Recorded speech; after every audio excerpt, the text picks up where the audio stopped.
Oi you, it's time for another episode of Dorothy and the Dealer. Let's tune into the conversation. Ain't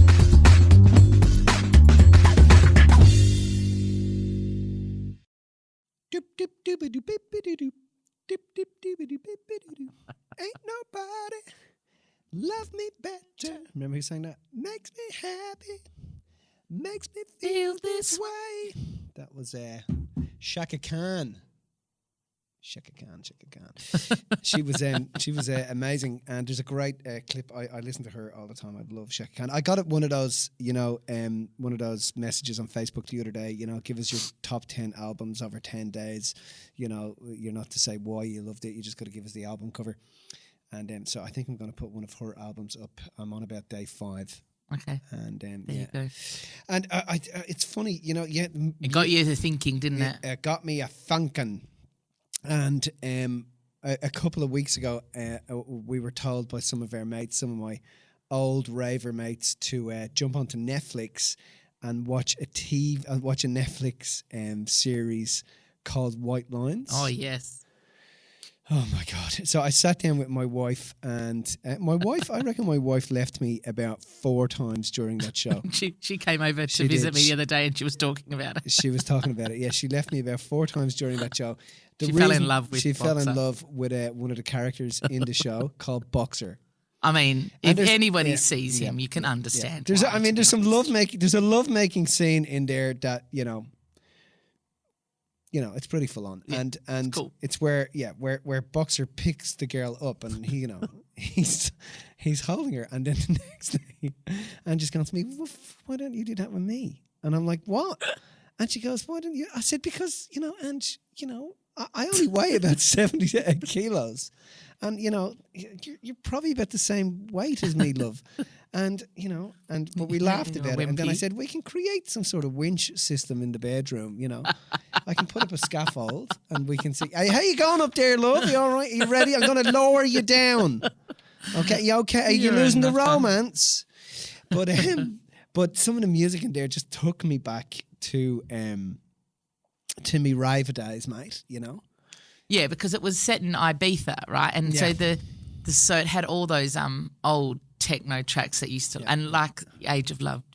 Yeah, well, the timing is kind of out a little bit. If you understand that era, the timing is out from when some of those songs came out to when they were leaving Manchester to go over to Ibiza. But it's really had mixed reviews, but I was absolutely enthralled. I loved it. Yeah. And, as I was sitting there watching some of it, it was like, it's crazy because your head goes, oh my God, if I could just go back here, oh my God, I wish I didn't have kids, and it's just terrible. Take me back 20 years. I just want to go back. Can we just go there? And I know Andrew's like, oh my God, like we would just totally go there and we would just take over that whole place and we'd just take over those dance floors.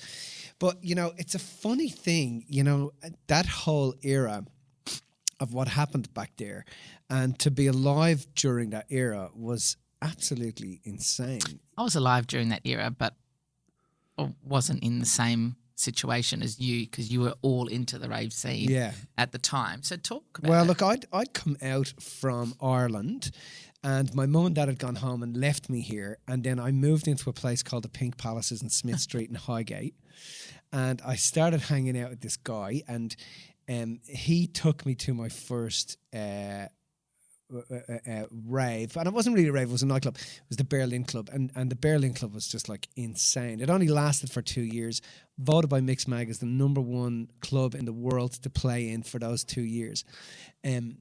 We joke around, you and I, because we were living in such different worlds at the time, right? Yeah. And the first time I was out on my own was when I was 18, and the place I went was the Berlin Club, but I went to see 1927. Right. Play live, and then probably once that had finished, you were there like a few hours later dancing. Yeah. 2 hours later, I was standing in the middle of a dance floor, two or three ecstasy tablets in, and then trying to drill a hole in the floor with my feet with a pool of sweat around me. And I remember, like, when it happened, it just overtook. It literally just overtook my life. It was like it changed. I remember the first time I had LSD. I went to work on the Monday morning, and how I just saw all the guys, because I used to work for the West Australian Mint at the time, how I saw the security guards, and they were looking at me going, hey, like, I was changed. Like, there's something, is he all right? Because he's not himself. And what had happened was my mind had just opened. It was like, I just felt like so enthralled and amazed that there was this scene that was, and I felt so blessed to be a part of this music scene that was emerging out of London and out of Europe, but also out of San Francisco, and it hit Western Australia, and Western Australia was the mecca for rave music in Australia, because there was such a large British contingency and community here in WA, and it was from here that it spread out to Sydney, etc., etc. But I remember going to my first rave, and what would happen is we'd go down to a nightclub called, we'd be told that there was going to be some flyers handed out. And, the guys would be walking around the streets of the arcades in the city, also through Northbridge, and the Carillion Arcade, was where a lot of the young people hung out, skaters, ravers, spray painters, crims, young crims, that's where they all hung out. And you'd go there, and the guys would be talking about, there's a rave on the weekend, and there'd be small flyers handed out talking about the rave, but not telling you where the location was. And then you'd be told that the location would be dispatched at the Freezer nightclub. And the Freezer nightclb, which is on, I think it's on William Street, and we'd turn up at the Freezer nightclub at about 8 o'clock, maybe 8:30, and then first there'd be 10 people, then there'd be 20 people, then there'd be like 500 people, then there'd be 1,000 people. Like, the place there'd be people everywhere, and then somebody would walk out with a handful of flyers, and they just throw them out in the air. They'd be just throwing these flyers everywhere, and then all the guys and kids would run and grab a flyer, and then we'd all belt down to our cars and jump into our cars and start driving towards a warehouse or a paddock. How often did that happen? Because I knew that was going on, but how often did that happen? Was it every weekend, or was it just a specific? Like, how did you know that something was happening that night? Was it because you'd been in the arcade because and they told you? You'd hear about it in the nightclub scene, Right. but also because you'd be in the city and you'd start to hear murmurs or rumours that there was a rave going to happen. And at this time, but they weren't going to give away. And you have to understand, when they set these raves up, the raves weren't small setups. They weren't somebody turning up with a stereo. It was, no. It was a massive warehouse. Huge. And they'd be like 2 weeks, setting it up, getting it all ready, And when you'd get in there, you would know there was semi-loads of equipment would have been brought in, and it would have on the flyer, I think it's called the K, what K the sound system would be. Would that be right, John? It'd be 10K or 12K sound system. Is that how they refer to the speaker setups in these parties or in which shows? That's the size of the speaker. That's just. Right. Because they would be boasting about this K of sound system will be at this particular party, and maybe that's what it was. Is it? It's a good brand. So and then you'd turn up there, and like there'd be lines of people up the street, and you'd make your way in, you'd pay your fee, and you'd head inside. And like I'd walked into parties, and you just walk in, and you're looking around, and the setup was just insane, and then you'd walk in, and then it was like you'd be standing in the middle of the dance floor, or you'd be with your buddies and your friends, and people were, were really, really, really, really high. Like, fuck, they were high, and you'd be standing, dancing, and everybody would be exchanging Vicks masks and Choppa Chops and hugging each other, and the music would just be going bananas, and lots of people were on different types. Some people were on LSD, some people were on ecstasy, some people were using speed. There was, and the funny thing was that this went on untouched for a couple of years. The cops had no idea. Every now and then they would pile in and they'd try to shut down a warehouse, but it was normally too late, and it would always happen as a result of a complaint of some sort. But a lot of the time, the cops had no idea what was going on. Like, I remember sitting outside the Berlin Club, and kids would be lined up the street, sitting on the street, like off their faces on drugs, and the cops would be walking past with completely oblivious to what the hell was actually happening. But it was literally the emergence of, you know, electronic music. I mean, the true emergence of electronic music was the Beatles were the first one to start to cut up tracks and mix tracks, which I think was in Sgt. Pepper's. What was that? Lonely Hearts. Is it Sgt. Pepper's Lonely? Was that the album? So that was the first time that music started getting cut in on top of itself, and records went backwards and forwards, and that was the emergence of that sort of electronic music and the fiddling with electronic music. But to be around in that scene and to be part of that scene when it happened was absolutely fantastic. And for me, I mean, it only really went for about 5 years, and then I was out of the scene. But I think it leaves such a mark on you. You talk a lot about it because of the fact that there was a lot of, I suppose, especially because you were young, you came out here, you had been left alone, you know, because your parents went back home. There was something that happened in that era and in that time where the music brought everyone together, and because I know this whole conversation started off the back of you talking about the putting the albums up that influenced you, right? Yeah. But that the music made a massive difference in and I've been to Tomorrowland, and that was phenomenal. But you look at how something many thousand like that. people go to that? I think it's about 180, I think. And then how does that work? Does it go all night? It goes it goes 3 days. It's 3 days. So it was a 3-day event. Right. They now do it over 2 weekends, and everyone flows from everywhere to get to Belgium for this. Then does it run non-stop, or does it?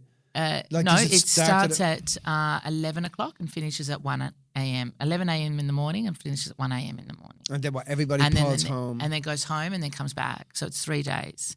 But there's people that fit 180,000 people. There's three. I don't know if it's 180,000 at once or 3 lots of 60. I don't know how it works, but there was a lot of people, and from all different ages, from different parts of the world. But as we were there, and when you're there, you look at the DJs and you look at what's going on. The first day I went to all of the stages. I just went around everywhere. The last 2 days I just stayed at the main stage area, and I had the VIP in the VIP area, which makes a massive difference if you're with that many people. But when you're there, and the first day I was in the crowd, and when you're there and you see what the DJ is able to do with the audience, and you see how everybody is one, like I didn't see any fights, I didn't see any, everyone was just all together. Do you know what I mean? And you see how they come together, and the music is really just such a unifying aspect. Do you know what I mean? And then I remember at one point everybody got down, like, bobbing down on squatting down, and then when the beat dropped, the whole place just erupted and everyone jumped up at the same time. And they did that a couple of times, and it was just phenomenal. But I remember you talking a lot about the old rave days and realising how it was something that really brought people together, having that community, having that camaraderie, having that, that connection through the music, Yeah. I think what it did is that it unified, music brings people together. It's a very tribal thing. If you look at any of the ancient tribes, like, through Peru, through Mexico, music and beat and rhythm was all part of it. Even when they're brewing ayahuasca, it's all done with music and beat and drums. And it's they take 3 steps to the right, and then they take 3 steps to the left, and they just move around in a circle all the way around as they're brewing, the actual brew. And, it's always been a rhythm, a tribal thing. And I think that's what was happening back then, because, I think. So do you think it was more, obviously back in those days and back at the time when you were at that age, having that freedom, the drugs would have played a role in that because of the fact that I see how I see the drugs in that respect, because obviously we're talking about it in a recreational perspective, not in a abusive perspective, right? So in that respect, I see a lot of people who use them in that respect, in the sense that it just it's like alcohol or it's like other things. It just kind of releases your inhibitions. Do you know what I mean? Yeah. Lets you kind of have that. Well, it takes you. freedom. It takes you out of your mind. Yeah. You know, it gives you another experience of consciousness. You know, but that's been happening for years and years you know, and years that's without. been, apes did the same thing. Yeah. You know, elephants get drunk in the forest in Thailand when fruit falls and ferments on the ground. But do you think? But do you think it was? Do you think? What do you think played the biggest part in that whole connection thing? Was it the fact that it was this? Was it the fact that everybody was on the same page? I think it kind would of be thing? wrong to try to separate it down to what played the most potent part in it. I think it was a meld pot of everything, but also the fact that we were coming out of the 80s. You know, Britain was coming out of a recession. We were coming out of the 80s, and the music was. It was like the perfect mix. The music. It was the right time for people to start to let go. You know, sexism, racism. Homosexuality was becoming, part of the norm. It was the beginning of that unifying. But it's that whole thing we keep talking about. We're in an age of unification. We're in an age of coming together. A light age. Light is just one thing, and this was just. It was the same thing that was happening 100, 200, 300, 400, 500 years ago, further back thousands of years. It's a tribal thing, just with bigger groups of people, using I think using drugs to be able to escape, but also to assimilate. But I think it's not just. But I don't think it was just the drugs. I think it was the music. Oh, because yeah, for you could sure. have the drugs and not the music, because the music really brings that out in people. Having that. I don't know. There's something that happens when you've got that. Yeah. Well, music a like DJ brings you coming. up and up and up and up and up, and then plateaus you, and then he'll watch and he'll bring the crowd down, down, down, down, down, and then he'll do that throughout the night. And the skill of a DJ is it's like how well can the DJ get the crowd to let go, to connect and to unify with him, and What do you think was the most Herb. impactful part of being alive and going through that experience for yourself? And how do you think that's, because I didn't have that experience, like I said, that wasn't my... I think the most impactful moment was the first time that I did an LSD trip. No, I don't mean that. I mean, I get that. I mean now, back then, what do you think was what impact has that had on you now? It might still be the same now? answer. I think in terms of I mean, everything I do in my life was impacted by what happened back then. Everything, how I think, how I associate with people, how I treat my kids, the music I listen to in the house, how open-minded I am with my family, with my clients, with the staff, how I see the world. It was all stemmed from back. It impacted everything, because until I had that experience, I got that I was completely asleep, but I also got that, so many people were asleep. I mean, it's ridiculous to think now, but the first time you have an LSD trip, you have that trip and you think afterwards, fuck, everybody needs to do this. Everybody needs to do it. As I said, it's ridiculous to think that, but back then it was just so like, wow. Holy shit, I thought this way my whole life, and now there was a completely new way to see life and consciousness and matter and the world, because matter shifts in front of your eyes. It's insane, And then what that did was then that opened me up to be able to sit with a stranger and conversate with a person. Do you think that's what beautiful. It did? That it helped you become more open and more connected? Because I know we've spoken about this before, about the fact that,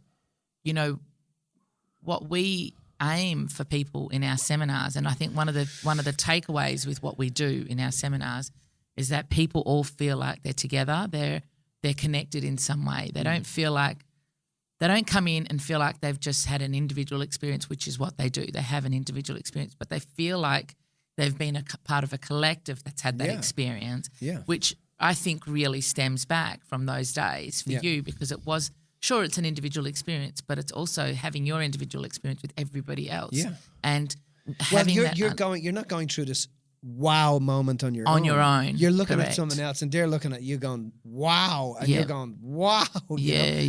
And you hunger for that sense of connection and that sense of conversation. And it was beautiful. Like, it was love. Yeah. It was just love in another way. But you loved people. You know, everybody was just, nobody gave a shit about anything. Nothing mattered other than that moment and the music, and you were in complete states of flow. Yeah. It was selflessness, timelessness, effortlessness, and it was just rich in its conscious experience of what could happen with that music and in that moment when there was just everything else was gone. It was it's just this moment. And then this praise of this God behind two turntables, that DJ, him or her, they were God, and then out of that you had God bands emerge. Like you had the Prodigy emerge. Like the Prodigy were amazing, like I saw the Prodigy, the first time I saw the Prodigy was in 1991, and I saw them in Dublin in the Point Depot. And when I walked in there was a huge fly hanging out of the ceiling, and they came out on stage and they were bananas. Like I can't remember the chap who just died 2 years ago. Can you just find out who the chap from the Prodigy was? Just died 2 years ago. Keith, that's right. Keith, yeah.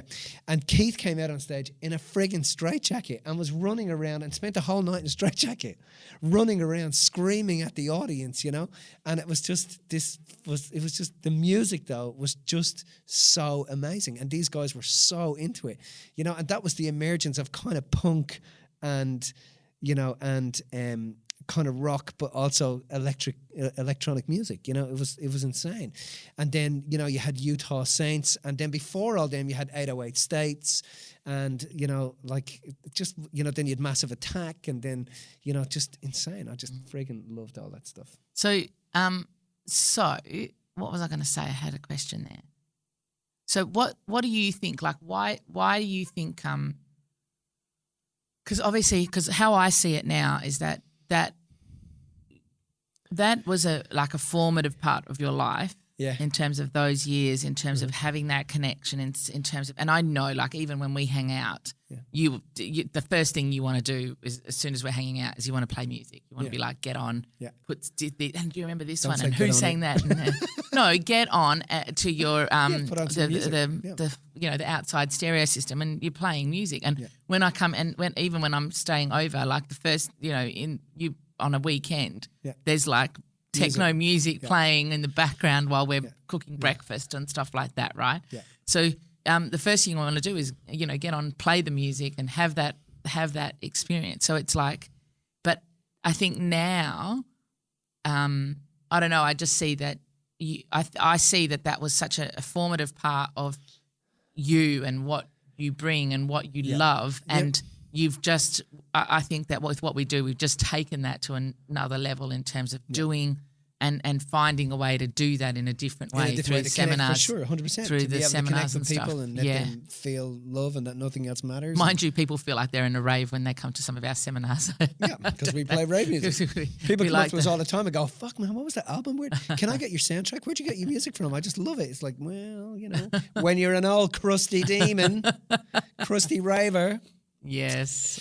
So and then what goes up must come down. Literally, hey. Literally, what goes up must come down, and then from there, it. The Berlin Club didn't last too long. 2 years. Yeah, 2 years. But still, it was good while it lasted. Hey, when the Berlin Club closed down, everybody pulled onto a boat, and there was a rave on the boat called Splash, and that was really the end of it. And I remember people sitting there in tears. Because they knew the club was over, everything was done. This was a new era, and then it became, that was an underground. That was an underground era. That was underground, and people don't understand what underground is, but there's whole underground scenes, and this was a complete underground scene that then slowly but surely, first it was ridiculed by the media and it was ridiculed by the music industry, and now it is the music industry. It emerges out. It influenced hip hop. It influenced, hip hop influenced techno. It was. I remember being at the Berlin reunion. Really? Thing. I don't think you were there that night. I was with a couple of the guys. 25 years. And it was so funny because you could see everyone was our age, and you could see the mothers who'd just been let out for two, who'd got a free pass for a couple of hours. That happens at my local park every Friday. And the accountants that are there, with their you think that back in the day they were totally different, but here they were reliving their youth. It was very funny. Yeah. I had one quick last side story, but I had two mates, right, that used to just dance. You'd go in and they'd be dancing. They'd dance for 12 hours. Yeah. And both of them damaged their knees right? Within Yeah. a 2-year period from dancing so much. Really? Literally. From just getting so wasted and just standing on the dance floor and dancing so much. And they both damaged their knees. Like, It's good to have a good dance, though, isn't it? Love it. You got to get it out there. And love do it. All right. Well, there Rave you go. on, people. If you found this information inspiring, make sure you subscribe and tune in to the next Dorothy and the Dealer podcast.